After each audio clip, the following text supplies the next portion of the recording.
don't waste your paint. So I just showed you that I started a new palette and I want to learn all the colors in it. I want to see the best way to use them. Have you ever made these things? Listen, don't waste your time with... I love to play with color. But when you use this, you waste all of the paint. And it lies to you anyway. Do you know that just mixing two colors, you can make 50 different shades of that same color? It's not the one that shows up in the chart here. You can change that one 100 different ways. Because you can just add a little bit more of this one or a little bit more of that one and just keep going through the intensity of the whole thing. This is just a waste of paint. You have to put the paint on, you put 300 different dots of the same color, you mix each little one in, then you put all the other colors on there, and then you put it on this chart. And then by the time you're done, you've wasted half a pan of watercolor.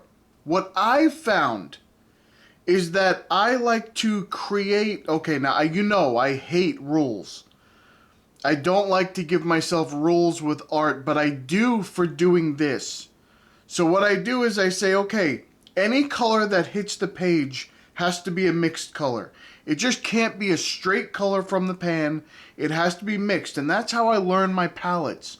And so I have a new palette. I'm going to start mixing colors and putting it into a painting. You're going to see that here. But I just want you can use just two colors and do a whole painting with just two colors and really learn that color with the other color, or you can use one color that you're going to mix with every other color in that painting and just try and learn and do a little bit more of each one, or however you want to do it. It's fine. I love playing with color. I just don't want to waste all my paint. I'd rather paint something that is going to be a piece and say, or sketch something, whatever, but at least you're still experimenting with the color. You're not just dumping it on a page and you're going to throw this away. I've never looked at this. I've always gone through, I've made these charts with all these, and then plenty of people suggest you should, and then I never look at it because I'm too busy mixing the color and putting it on the page. Well, yeah, maybe I could do something like that. And what I find is, a lot of the colors that I picked this time, they're not great mixers. Don't worry about that. The colors that I got out of it in this painting, they're great. I absolutely love them. But I have been mixing a bunch of them thinking, I don't know if some of that's going to work out. I may have to switch some things up. But don't worry about that. I'll take care of that. Listen, this is what I'm saying. What I do here is for me. You do what you want. You want to make these things and throw them up on a shelf somewhere and never look at them again? You do that. I know someone's going to say, I always reference the charts when I... No, you don't. You don't. You're out in the woods somewhere. You don't have the chart with you. There's no way to carry that. You can't put that in a pocket. Everybody likes the micro palettes. This, by the way, is the Happy Little Tree Mints from Bob Ross. If you've never seen these, they're wonderful. I got these for Christmas, I believe. This is a tiny little... Let's see if we can get that in there. It's a tiny little tree. Look at that. That's a wonderful thing. It's a happy little tree if you ask him. So while you're in the middle of the woods and you got your little tiny micro palette because it fits in your pocket, you don't have this. This doesn't fit in your pocket. So what I'm saying, most people don't use those things. Just play with your colors on the paintings, on the pieces, and see how you like them. And you can even do a couple... You can even do like a couple of just circles, spheres, where you just play with the colors in them and you see how they blend out and see how they work together. At least it's something in your sketchbook or on a paper that you're going to keep with you that's going to work out. You go, oh, yeah, I do like that. Oh, I like mixing these. And you play with it a little bit and then you do something with it. Do a little doodle or something. Nothing wrong with that. And I'm not saying this to get down on you. Look what I did. I'm a moron. This is Bristol paper on here. Those colors are not vibrant at all. Nothing like that. Nothing like this. Those are vibrant because they're on watercolor paper. When I first started doing it, I'm just using Bristol paper, painting on it. It's sucking in all the color. I have no idea what I'm doing. I still really don't know what I'm doing. But today we're going to see if I learned anything. And I'm going to do a Q&A. I've got some questions. Some of you have asked some questions, and I would like to answer some of those questions. Thank you. Thank you for asking me questions. I've asked you to ask me questions in the past. You've started doing that. Thank you so much, because now I have something to talk to you about. That's a wonderful thing. And you get to hear all of my obnoxious opinions. All right, let's get into it. Now, I know most people, when they go to record a video, they check if there's any noise around them that could interfere with their video. I don't do that, of course. I leave my phone notifications on. They start going off in the middle of the video. And that's fine. You don't mind. So I don't care either. So anyway, here's something that I want to say, though. After I do this, what you're not going to see is on the other page. And sometimes you can do it on the same page, but on the other page, because I did this so big and I covered, 3/4 of the page, I'm going to put down all of the colors that were in the palette that I used on this piece.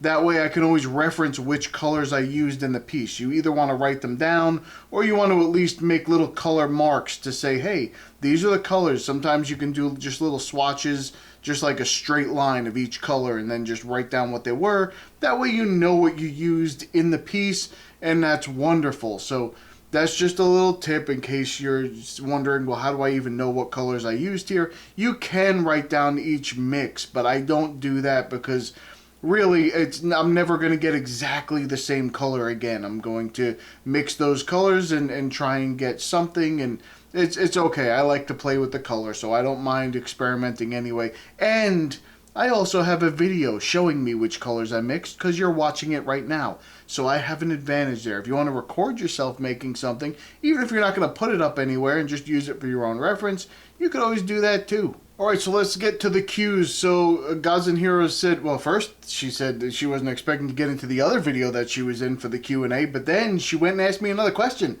So you're going to be in another video. So, have you tried any of the smaller plastic palettes for travel?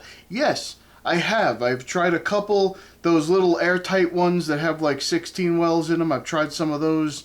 I have my Holbein pallet's actually a big palette though for plastic, so I'm not going to count that one, but I think it has 16 or 18 wells. I think mine has 18 wells, and I use them, and I like them, and they're fine. The small little Black Days, those palettes have they're kind of small. They're pretty small. I also have a Winsor & Newton Cotman set that I took the Cotman paints out.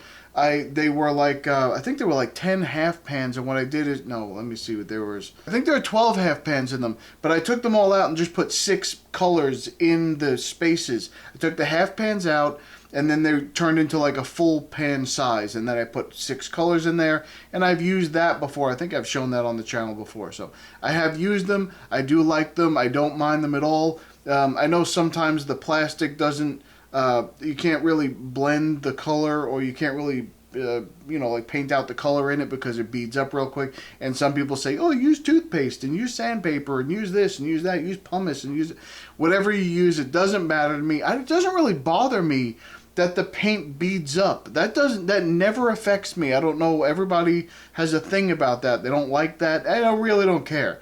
I don't care if the paint beads up or not, because I know I'm putting the color on the paper, so it's all fine with me. A lot of the mixing I also do on the paper. So here I'm not doing any mixing on the paper, but when I just paint sketching, if I'm out somewhere, I do a lot of mixing on the paper. I just mix a couple things together and see how they go. And you've seen some other videos where I do that. I put the one color down, and while it's still wet, I put another color into it and just blend it a little bit. It's not a big deal. Okay, I know I'm going to screw this up, but I believe it's Andrea Harutonian 3838 asked a question and said they were looking at which one should they buy, which sketchbook should they buy. I hate giving advice like this on the exact one you should get, because I feel that, the way that I use things is different than some other things, the way that you may use them. And people may get something that I recommend and then they hate it, and then they hate me for it, and that's okay too. So, but what I said was I think they suggested then the Hahnemuhle Cold Press, and I said, yeah, the Hahnemuhle Cold Press, it's a great book. It's something I do highly recommend, because that book, it has taken everything after. That's what I'm using in the video. It takes everything I put out. It doesn't matter how wet the wash is. It doesn't matter how many layers I put on. It just works. It works very well, and I'm very happy with it. So if I had to recommend one and you wanted the cold press version of something, I would definitely recommend that book. I think that's a great choice for someone. Okay, Imelda Feigen. if that's how you pronounce it. I'm just terrible at pronouncing names. I really apologize if I butcher names. But Imelda Fagan says, are you actually talking while you're painting? And I'm not. Most of the time, I'm not. If you see me swatching, then yes. If I'm doing a swatching video, then I'm definitely talking to you while I'm painting. But like during this painting, no, I'm definitely not talking to you while I do this.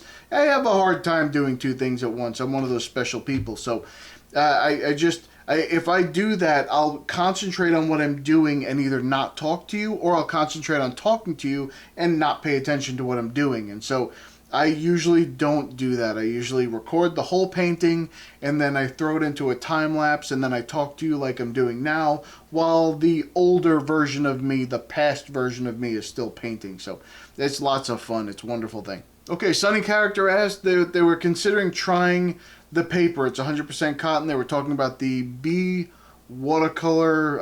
Creative watercolor book, and it's the ring bound one. I love. So here's the thing. I never knew, and I think I've answered this question before. I don't know when I did. Maybe in the other Q&A I did. But anyway, here's the thing.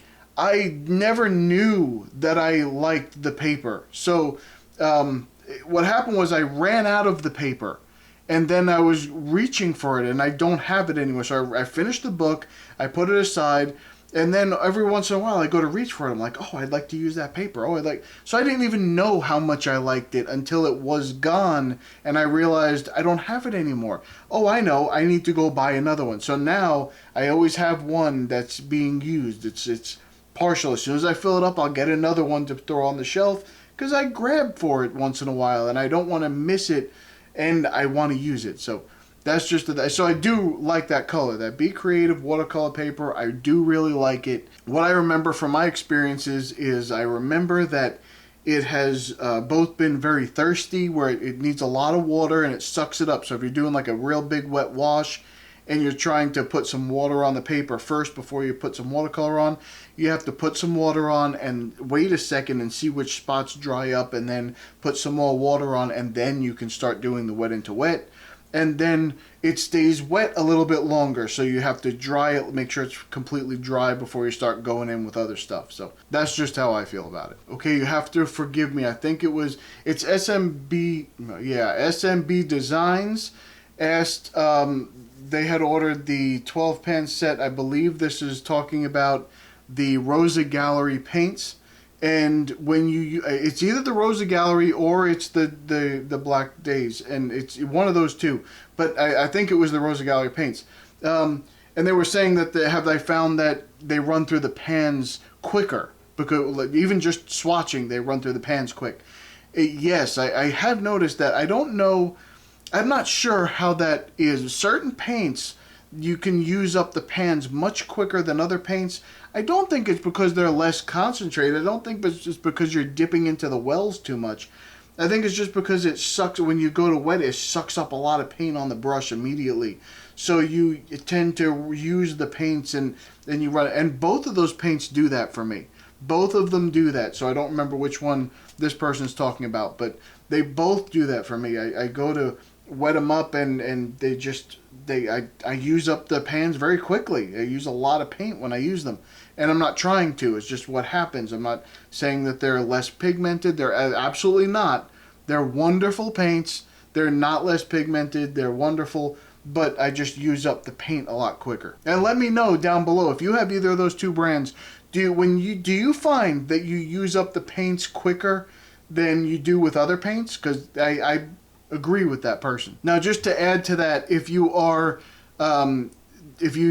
dipping straight from the pan onto the page, you can maybe have an intermediary, get a porcelain palette or something, and put that paint, dip it into the well and put it on the porcelain palette. That way you can just keep dipping back to the porcelain palette. Because I think it just drops a lot of paint it sucks up a lot of paint off into the brush and drops a lot of paint on the page. So you can just dip it on the porcelain palette, and now you have some color to keep dipping back into instead of going back to the well. So maybe that will help a little bit. I hope it does. Made by Dawn 23 asked, have I ever tried bookmaking or making my own watercolor paints? Now, She shared an incredible way that she makes some of her own watercolor paints. I don't know if I have that kind of patience or if I can handle that kind of thing. Here's the thing with me. I remember one time going into I think I went into a plastic making company, and they had clear plastic, and they were dumping the pigment into the plastic to get the color into the plastic. Anyway, and they're using some of the pigments that you use for paints. But everybody had to have respirators on because the fine particles of the paint aerosolize themselves. As you go to dip something and move it, it pops into the air, and then you breathe that in. So it's kind of dangerous, or it can be dangerous if you're not doing it the right way, if you don't have some kind of mask filtration system on while you're dumping these pig. Now you're only doing a little bit, but when you pop open that can, that little bit of dust kind of floats up. Those are pigment particles of possibly hazardous material that you're going to breathe in. So you got to make sure you have a mask on when you do it. And that's not something, and you know, that was another reason why I don't use my pastels or pastel pencils anymore, because you're basically aerosolizing your pigments. They're in the chalk binder that's in those pastel paint pencils or whatever.